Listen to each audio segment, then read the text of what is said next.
స్మః అంటే ఉన్నాము. ఈ పదము వర్తమాన కాలంలో ఉత్తమ పురుష బహువచనానికి ఉపయోగిస్తారు. ఉత్తమ పురుష అంటే ఏంటి? తానుత్తమ, ఎదురు మధ్యమ, ఎక్కడో ప్రథమ. తానుత్తమ అంటే నేను, మేము. ఇవి 2 సర్వనామాలు ఉత్తమ పురుష కింద వస్తాయి. ప్రథమ పురుషకి ఏవి ఉపయోగిస్తారు? అస్తి, సంతి.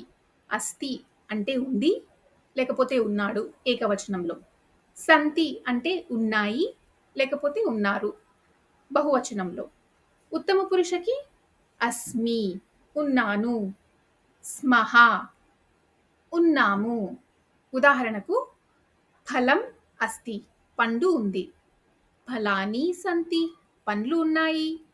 అహం గృహే అస్మి నేను ఇంటి యందు ఉన్నాను. వయం గృహే స్మః మేము ఇంటి యందు ఉన్నాము. వయం రామస్య గృహే స్మః మేము రాముడి యొక్క ఇంటి యందు ఉన్నాము. వయం మందిరే స్మః మేము గుడి యందు ఉన్నాము.